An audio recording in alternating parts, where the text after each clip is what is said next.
Hi, in this short video, I want to tell you a little bit about my new book, The Green Holy Trinity.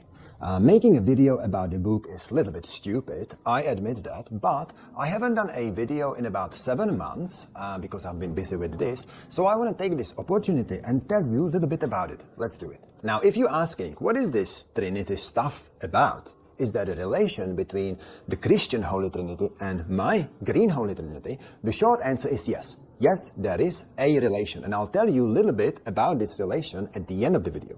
But my book is not a religious book. It is an environmental non-fiction, and the majority, about 3/4 of the book, is dealing with the critique of decarbonization. Now, my concern is that decarbonization is not ecologization. I make distinction between those two. Decarbonization is currently what we have. We are living in a roaring 20s of decarbonization.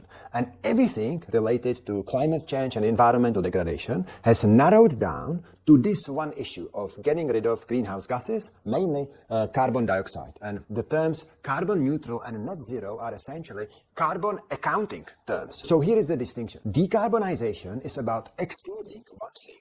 Greenhouse gases. We're trying to purge them out of our society, out of our system. And we pretending that this is actually helping the environment. But unfortunately, decarbonization often destroys nature and the environment on environmental grounds, which are actually not environmental grounds, they are just decarbonization grounds.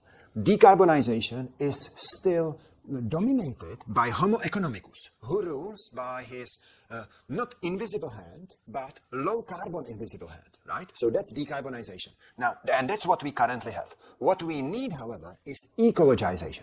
Ecologization is not about excluding one thing and pretending that everything is good and environmentally friendly and sustainable. It's about including everything.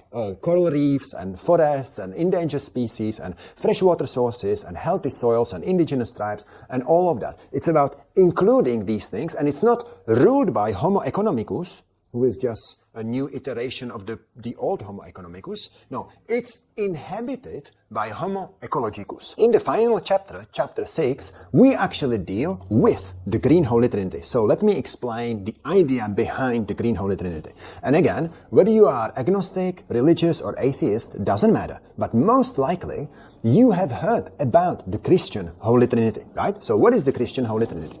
It is this idea of God being tri-united in the Father, the Son, and the Holy Spirit. So God is not one entity, but has this triune characteristic, where each of these entities is equally represented. So my Green Holy Trinity works in this way. So it maps onto the Christian entities in the following way.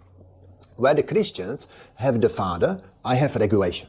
And both of these are top-down. Like the Father, the regulation deals with sticks. It's about rules. It's about obedience and compliance and legislation and laws, right? And that's what we need, okay? Now, where the Christians have the Son, Jesus Christ, I have direct action takers. And these are individual people. This is bottom up, right? These are people who act out their environmental commitment. They don't just like things on Facebook, but they actually grow their food or ride a bicycle or fly less or eat less meat, or they travel domestically, or they conscious about their purchasing, right? They repurpose timber, etc., etc. And they range in their environmental commitment on a spectrum, which I call the green flame spectrum. And on the most benign end of the green flame spectrum, we have what I call the green candle.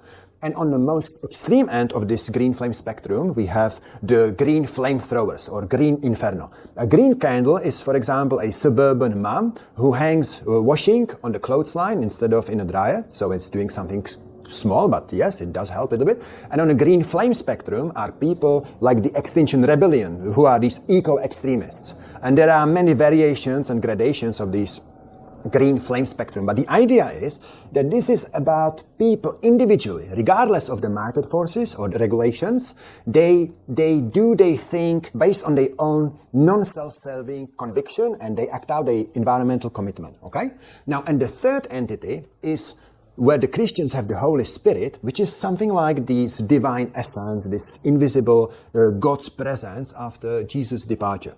I have market approach, right? And this is neither top-down, unlike regulation, nor it's bottom-up, unlike direct action takers, individuals, right? Because market forces are kind of invisible, right? We have the invisible hand, right? We have the market forces operate as though by magic, right? This global economy. And where they all meet, these free entities, and if you don't like this religious language, just think about the three-legged bar stool. If one leg is longer or shorter than the other legs, the bar stool won't support whoever sits on it. So my free entities are all meeting in the healthy planet Earth. Like the Christian entities, they meet in God, in one God, who is the foundational ground and the home, from which these entities sort of shoot from and return back to. My three entities are coming from and returning back to the healthy earth in the age of Anthropocene, because that's where we live, in the age of Anthropocene. So that's the main thing. I'm convinced that people have the innate environmental or natural sensibilities and intuitions. They actually want to help the environment. But they don't have only those, and those are not strong enough, and especially if everything has been narrowed down to greenhouse gas emissions and decarbonization. But people also have their innate religious or spiritual intuitions and sensibilities. And when those two come together, the environmental or natural ones and the spiritual or religious ones together, and that's what my book is trying to do, I believe when you tap into both of these sensibilities, we'll be in a much better place than with the current doctrine of decarbonization. So, enough of this sermon. Sermon is finished. The link is in the description, and you can get this book on Amazon, either as an ebook or as a paperback. And thank you very much for watching, and you have a great day. Bye.